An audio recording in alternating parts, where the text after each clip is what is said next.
今更だけど僕はどう映ってんの。作り笑いは慣れっこ嫌になるよ。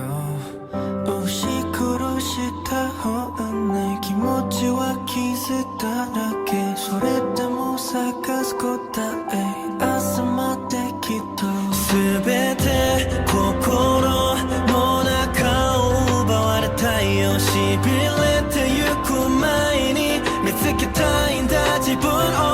大げさに見えなくても100万回中で一度過ちをして終わらないで。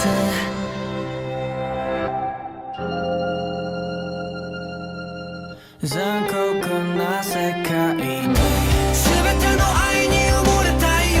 孤独には感じたくないんだよ。